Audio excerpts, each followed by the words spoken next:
Hadirin Bapak Ibu rahimakumullah, mari kita dengarkan dukungan sambutan sekaligus peresmian Asosiasi Pengusaha Herbal Muslim Indonesia oleh Bapak Dr. Abidin Siregar. Kepada beliau kami persilakan. Assalamualaikum warahmatullahi wabarakatuh.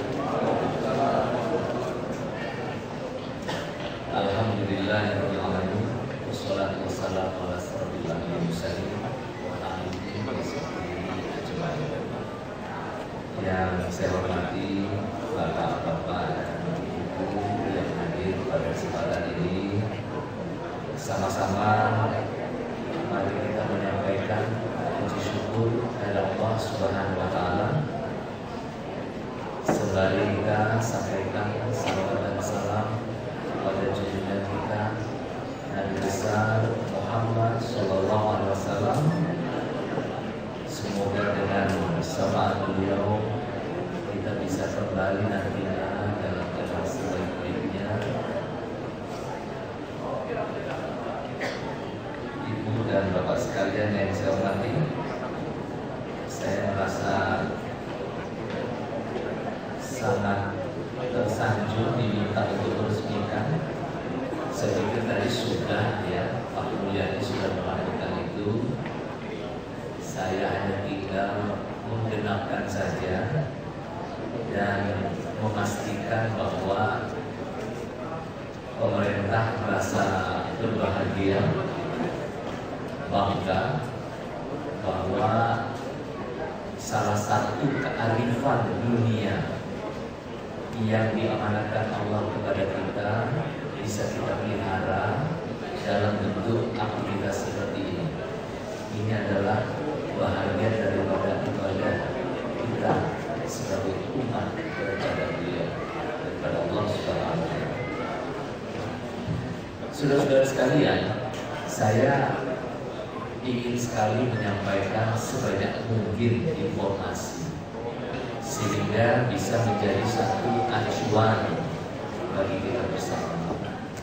Tadi Pak Dr. Herwandi sudah menyampaikan banyak hal yang prinsip yang perlu menjadi perhatian kita bersama.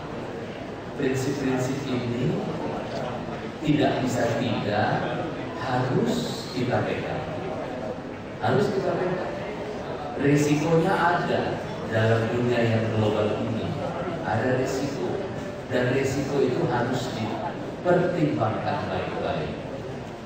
Dipertimbangkan baik-baik. Karena apa? Tingkat kompetisi dagang di dunia ini itu bercampur antara kebenaran dan kebatilan.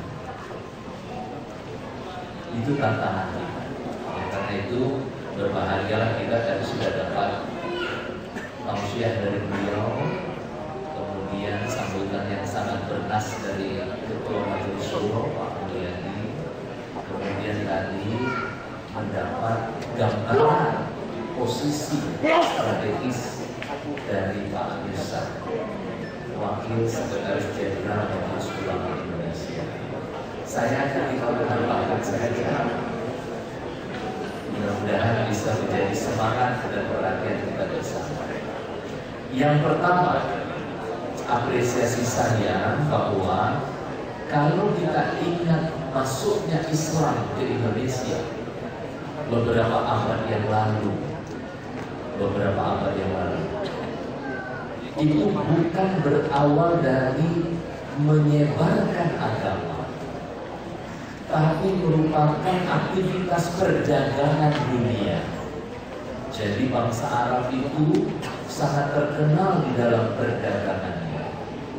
Mereka dagang, dan dari perilaku perdagangannya itu yang menjual dengan cara yang benar, timbangan yang tidak menipu, ya, membayar gaji buruh sebelum keringatnya kering, ya, memberi makan sebelum lapar, mencukupkan mereka dengan kebutuhan primer.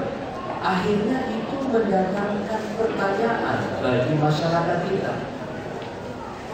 di bumi pertiwi ini siapa yang datang ini berdagang dengan cara seperti ini? dalam tempo singkat kerajaan Sriwijaya yang begitu kuat di Sumatera, Majapahit yang begitu kuat di Jawa, tumbang hanya karena kebenaran yang dilakukan, belum syiarnya. Jadi artinya kita sedang berbicara tentang sebuah core, ya, sebuah representasi dari ajaran Islam. Kalau masjid dan sholat orang sudah tahu itu musyrik, mereka tidak akan datang kepadanya. Tapi kalau dilihat cara perbuatan yang benar, itu akan ditanya dari mana ilmunya. Di situ datang empati dan simpati. Itu yang membuat Islam hari ini menjadi agama yang terbesar pengikutnya di dunia. Itulah standar. Jadi bersyukur kita yang pertama adanya asosiasi ini. Tapi konsekuensinya ada, lakukan dengan benar berdasarkan kebenaran. Itu yang pertama. Yang kedua, saya ingin menyampaikan polisinya dunia menganggap bahwa sehat adalah hak asasi manusia. Jadi kena ini, ajaran ini dengan rencana dunia. Selain daripada hak asasi, juga dianggap investasi. Jadi hak asasi dan investasi. Dikatakan hak asasi dikarenakan orang terlahir sehat. Allah berikan sehat kepada semua orang yang terlahir. Karena itu menjadi hak dia untuk mendapatkan kesehatan itu seterusnya sampai waktunya nanti terpisah jasad dan roh. Karena itu menjadi kewajiban setiap manusia memelihara kesehatan dan menyehatkan lingkungannya. Nah, ini termasuk ini. Saudara-saudara saya yang tercinta, termasuk untuk tidak mengotori alam ini dengan asap rokok itu artinya. Nah, karena teringat rokok, saya perlu menyampaikan pesan dari Menteri Kesehatan.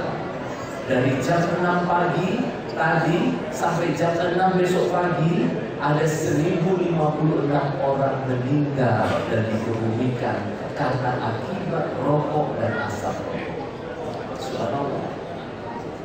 Sementara itu kalau ada orang tawuran satu saja meninggal, masuk di TV sampai seminggu. Tapi kematian 1056 orang karena akibat rokok tak jadi berita. Karena itu bertentangan dengan ekonomi dagang. Kalau itu diberitakan, dagangannya berhenti. Itulah peperangan perdagangan. Dasar sekali. Tetapi di belakang yang 1056 itu tinggal istri yang masih muda, anak-anak yang masih belia, dan kemiskinan memanjang kemiskinan. Jadi kalau ada di sini yang merokok, saya mohon maaf. Insya Allah tidak ada ya. Kalau ada bertobat yang cepat. Nah, karena itu dikatakan juga investasi. Kenapa? Karena terpelihara kesehatannya, terpelihara pendapatannya, terjaga keluarga. Itulah investasi. Ini juga begitu. Konteks kita adalah investasi. Yang kedua, Presiden kita Pak SBY tahun 2008 setelah beliau keliling ke Arab, keliling ke Cina, keliling ke India, dia melihat di sana begitu berkembangnya yang namanya traditional medicine. Berkembang traditional medicine. Kok di negara saya gitu-gitu terus, cuma digendong menjadi jamu gendong, begitu saja. Tidak tertib. Kalau dicari di pasar, barang orang yang dijual, barang sendiri tidak ada. Sementara itu, Indonesia adalah negara terbesar dengan kekayaan herbal. Herbal yang di darat maupun herbal yang di laut. Jika di jumlah darat dan laut, kita yang terbesar di dunia. Subhanallah. Allah yang memberikan itu kepada kita. Tapi kalau ditanya berapa persen kita menggunakan itu, jangan-jangan kita abaikan itu selama.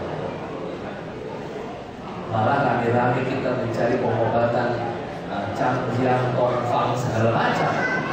Iya kan?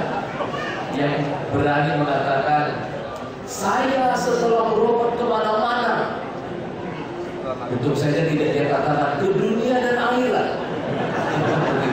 Ya.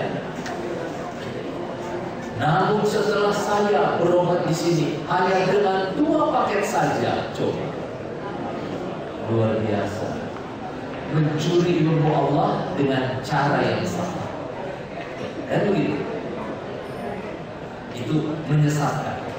Nah, Pak SBY pada tahun 2008 mengatakan, meminta seluruh para pengusaha dan siapa saja yang bergerak di bidang tradisional medicine, khususnya tanaman-tanaman herbal, untuk menjadikan herbal atau jamu itu adalah herbal yang sudah diproduk ya, menjadi hasil yang bisa digunakan. Itu namanya jamu. Itu bahasanya Indonesia satu-satunya di dunia. Herbal yang diformula menjadi jamu namanya. Jamu itu berasal dari kata jampi. Kenapa jampi? Orang kaget di masa yang lalu, kok diminum jadi sehat, maka disebut jampi. Tapi kata jampi itu bisa berkonotasi baik, maka namanya kemudian menjadi jamu. Nah, untuk itulah Presiden SBY mengatakan, jadikan jamu sebagai brand of Indonesia. Artinya apa? Jadikan jamu sebagai nama Indonesia untuk dunia. Nah, itulah dia. Jadi bapak-bapak sekalian dan ibu sudah masuk ke wilayah itu, mau menjadikan herbal Indonesia sebagai brand, capnya Indonesia. Jadi nanti kalau bapak dilihat sedang ada di Amerika, langsung dia bilang, jangan, langsung begitu, iya kan? Anti-HIV, gitu saya bilang. Ketemu nanti dengan orang di Iran, anti-HIV, yes. Jangan bilang lah. Kira-kira begitu ya. Nah, kemudian saudara-saudara sekalian, dari penelitian WHO, Lembaga Kesehatan Dunia, ini penelitian WHO, ternyata orang-orang terutama yang hidup di Asia dan Afrika itu depend on two traditional medicine, terutamanya herbal. Artinya apa? 80% orang-orang yang hidup di Asia dan Afrika itu bergantung kepada kesehatan tradisional, utamanya herbal. Itu penelitian WHO. Artinya apa? Artinya apa? Ini tepat untuk dipasarkan. Tepat untuk dipasarkan. 80%. Jadi jangan heran kalau orang Indonesia dikasih dokter resep, dibelinya obat, itu mau makan obatnya 3 jam lagi. Kenapa? Dia pikir, apa nggak ada jamu selain obat ini? Dia ngomong sama obat itu terus sebelum dia makan. Ada nggak yang bentuknya cair ya? Ada nggak yang bentuknya jamu ya? Itu jangan anggap kampungan. Menurut WHO, itulah karakter orang-orang Asia dan Afrika. Jodohnya itu adalah alam. Alam. Hidupnya dengan alam. Makanya ada istilah sekarang back to nature. Nah, back to nature ini sekarang malah melebar. Orang-orang di Jerman sudah di atas 80% menggunakan herbal. Di Amerika di atas 50% menggunakan herbal. Jadi pasar herbal sekarang di dunia itu booming di mana-mana. Booming di mana-mana. Malaysia sekarang dia itu mengembangkan herbal dan jamu. Sampai dalam suatu konferensi, begitu ceritanya, jangan tanya sama saya apa saya menyaksikan. Saya yang mendapat cerita. Ya. Ditanya oleh peserta, kok Anda banyak sekali bicara jamu dan herbal? Di mana di negara Anda itu ditanam? Oh, kita punya taman, kita punya kebun yang besar. Ya di mana? kebun Anda itu? Dia jawab, Indonesia. Indonesia. Nah, sekarang kita tidak hanya jadi kebun, kan begitu. Sekarang ada pengusahanya. Kan di situ poinnya ya, ada pengusahanya. Kalau ditanya ini pengusaha apa? Ya sedang berusaha lah, jangan begitu ya. Jangan, harus sudah jadi, jangan berusaha lagi. Ya, harus sudah jadi. Nah, saudara-saudara sekalian, tadi ketua kita tadi ya ada berbicara, ya Pak Ketua tadi bicara tentang riset ya, survei kesehatan. Riset kesehatan dasar tahun 2010, Ibu dan Bapak sekalian, sambil saya sedikit memperbaiki angkanya, bahwa ternyata di riset oleh lembaga kesehatan, lembaga penelitian nasional kita, ke seluruh Indonesia, diketahui bahwa ternyata hari ini pada tahun 2010 ya, sudah 59,12% orang Indonesia itu biasa menggunakan jamu. Jamu itu adalah herbal yang diformulakan sedemikian rupa menjadi produk yang mudah digunakan. Itu namanya jamu. Ya. Nah, herbal ini banyak artinya, bisa merupakan satu tanaman, dua tanaman, beberapa tanaman yang punya manfaat kesehatan. Itu namanya herbal. Ya, tapi ketika dia diramu menjadi produk, namanya berubah. Namanya berubah. Ya.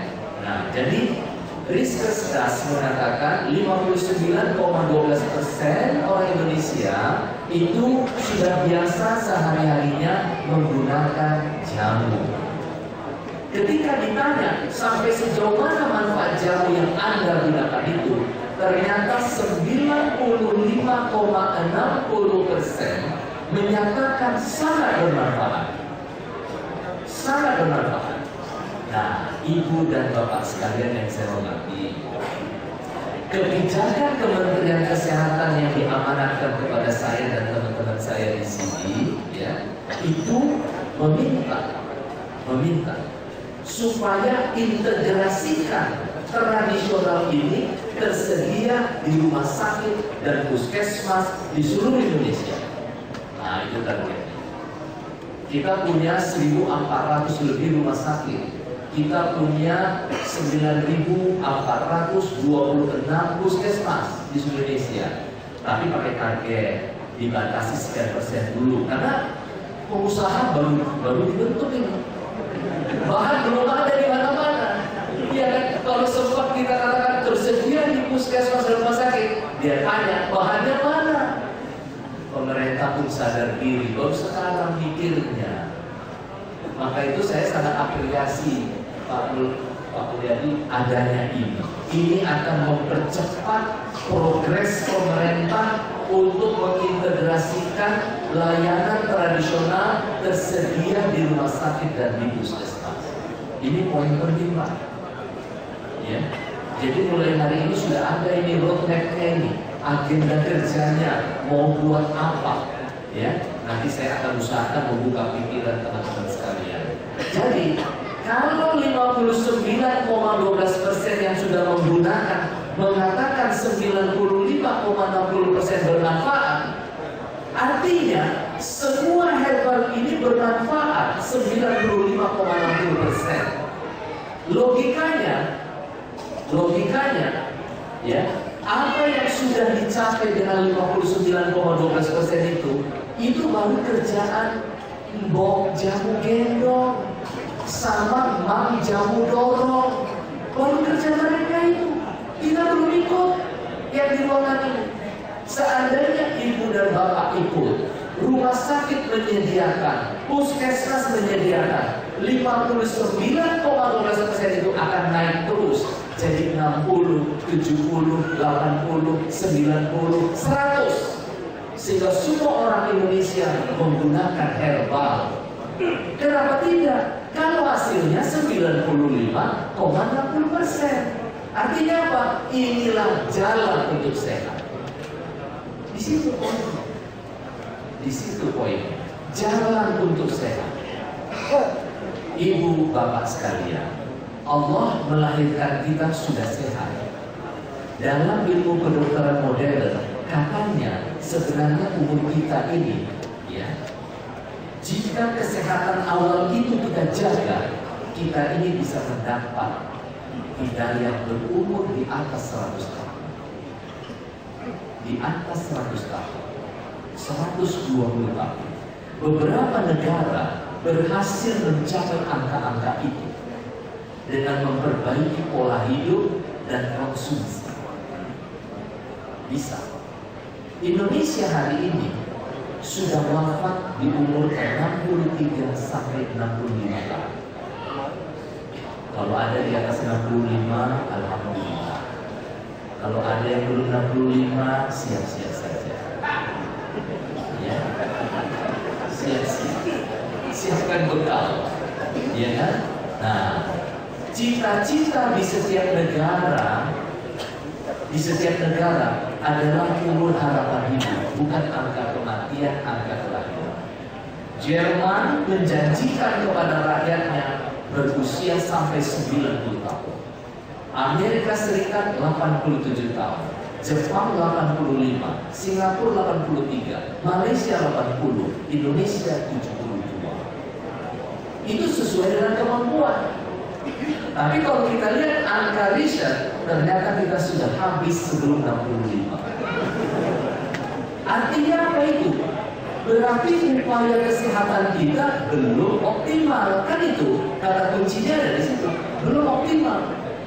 Bagaimana menaikkan optimalisasi ini? Caranya pelihara semua yang sudah Allah berikan di awal.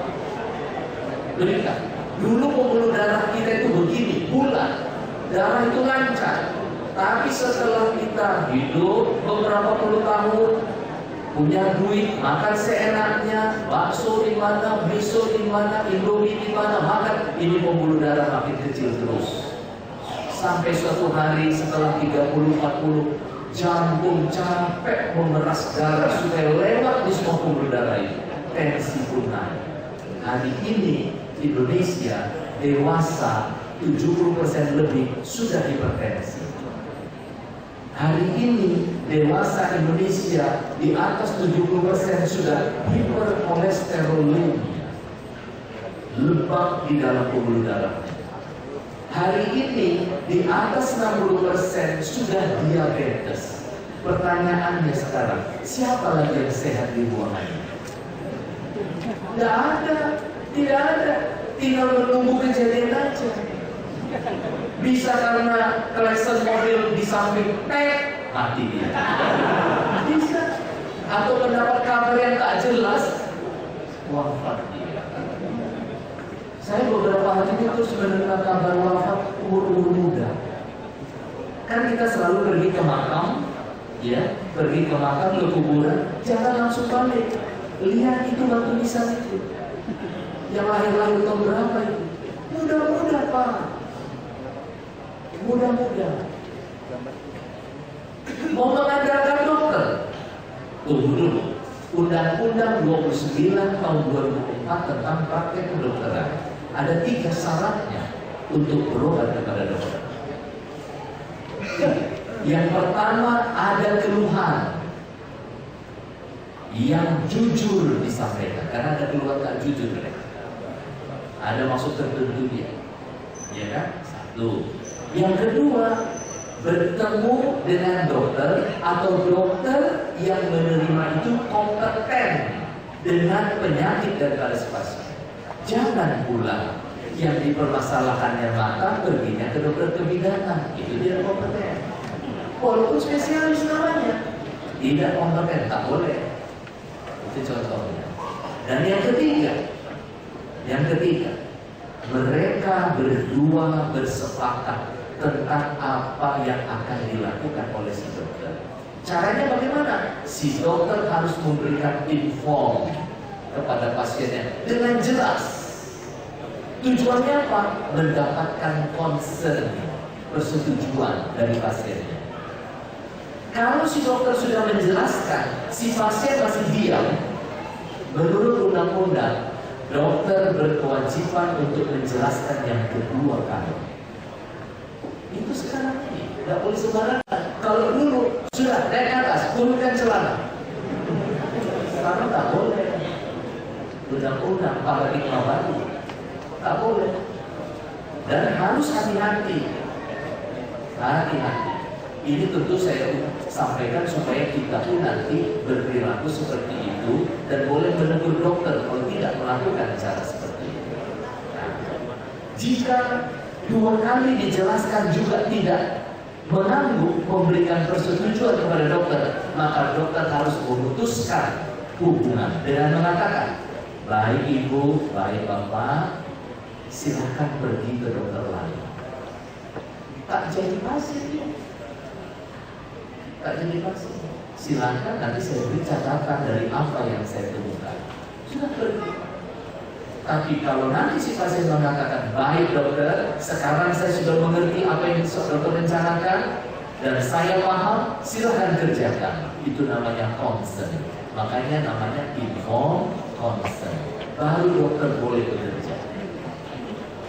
Nah, itulah sekarang. Tapi menunggu saat seperti itu mungkin tidak sekarang bagi kawan-kawan. Tidak sekarang. Tapi kalau darahnya saudara-saudara diperiksa, sudah banyak masalah di dalamnya. Terus kapan menunggu berobatnya? Repot kan? Artinya menunggu sakit. Kalau sudah sakit, fungsi organ kita sudah rusak. Sudah rusak. Tidak bisa diperbaiki lagi. Contoh. Nah, ini contoh. Ini sambil lalu lah saya mendakwahkan kesehatan ya. Contoh misalnya.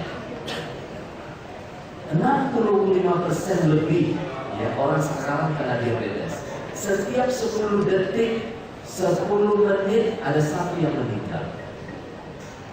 Ya. Dan ini penyakit yang tidak berkurang jumlahnya, terus naik. Terus naik. Penyebabnya apa? Rusaknya pankreas yang memproduk insulin yang ditugaskan Allah menetralisir gula dalam darah. Itu tugasnya. Kalau ada gula dalam darah, kenapa? Darah akan mengental, jalannya melambat, susah diserap oleh organ, dampaknya kita melemah. Itulah dampaknya. Karena itu darah mesti lancar, kayak jalannya minyak. Begitu, harus lancar. Bagaimana orang bisa kena diabetes? Selain karena faktor diturunkan, turunan genetik, ya, tapi bertambah banyak dengan orang-orang yang salah makan, tidak teratur makan, tidak teratur makan. Tidak teratur itu bagaimana? Nah, inilah dia. Jangan perlakukan tubuh kita seperti mesin. Ternyata ketika makanan masuk ke dalam mulut, sistem dalam otak memerintahkan kepada pankreas, wahai pankreas, itu sekarang makanan masuk. Siap-siap kamu produk insulin. Begitu makanan itu diserap oleh usus ke dalam pembuluh darah menjadi bahagian dari darah, ya, darah pun berubah menjadi lebih manis. Yang tak boleh dibiarkan berlama-lama, maka kemudian pankreas menyemprotkan insulin supaya netral. Nah, itulah dia kerjanya. Ini sudah otomatis dari sana ini konsepnya. Sudah, ya kan? Tapi proses itu baru terjadi setelah 3-4 jam. Karena makanan itu berubah menjadi darah 3-4 jam kemudian. Begitu. Tapi kalau belum 3-4 jam dilihat ada bakso lewat, dipanggil, dibeli, dimakan, perintah baru keluar dari otak. Stop kerjamu itu, sekarang datang bakso kurang ajar. Begitu kira-kira. Datang. Jadi kalau belum 4 jam kita makan lagi, kita bunuh diri sebenarnya. Nah, itu perilaku sekarang kan. Apalagi kalau umur sudah di atas belasan, di atas 20. makan apapun, sekaya apapun tak bertambah Pak, 1 senti pun tidak bertambah ke atas. Yang bertambah ke kiri, ke kanan, ke belakang, membesar. Sudah jelek penyakitan. Nah itulah yang tak boleh. Makanya luar biasa Rasulullah ketika mengingatkan, cukupkan makananmu sepertiga makanan, sepertiga air, sepertiga udara. Subhanallah, itu luar biasa kalau itu diamalkan. Itulah yang harusnya juga nanti bahagian dari kerja daripada para pengusaha kita ini. Jangan cuma berusaha dan menjual, tapi jual juga lah perilaku hidup bersih dan sehat. Itu perlu perilaku hidup bersih dan sehat. Ibu dan Bapak yang saya hormati, kebijakan Kementerian Kesehatan saya sudah sampaikan. Saya mengapresiasi sekali upaya ini. Kalimat ini memang belum spesifik. Kami berbisik-bisik di situ. Saya bersama rekan saya di sini mau berdiri, ada Dr. Dini, ya, beliau ini adalah Kepala Subdit Keterampilan tradisional ramuan. Jadi yang berkaitan dengan yang kita bicarakan hari ini, beliaulah staf saya yang khusus mendalami itu. Kemudian bersama saya juga ada Bapak Dr. Agus Bagus. Beliau ini adalah Kepala Subdit Kemitraan, organisasian dan penapisan. Kata penapisan artinya apa? Menguji, meneliti apa-apa yang ada di pasar bersama Badan POM, bersama jejaring kita di daerah. Ini benar nggak ini? Benar atau tidak? Nah, karena masyarakat kita ini, nah ini terkait dengan usaha kita ini kan? Karena masyarakat kita ini lebih dari 85% adalah umat Islam, maka menjadi kewajiban kita yang Islami untuk menyediakan produk-produk yang halal dan thayyib. Halal dan thayyib itu kewajiban kita. Jangan membingungkan masyarakat. Jangan membingungkan masyarakat. Alhamdulillah sekarang Majelis Ulama Indonesia punya badan khusus menangani itu, ya, sehingga setiap produk akan mendapat cap halal dari Majelis Ulama Indonesia. Alhamdulillah jika itu diterapkan di semua barang-barang produk, akan terlindungilah masyarakat kita dari berbagai macam yang masuk ke dalam hidupnya, insya Allah. Nah oleh karena itu bagi pengusaha ini pun kami berharap melakukan hal itu dengan baik. Bersama saya dan hadir juga dengan kita di sini ada rekan-rekan yang berjaket hijau, ya, yang dipimpin oleh Ibu Insinyur Edwina Rahmayani.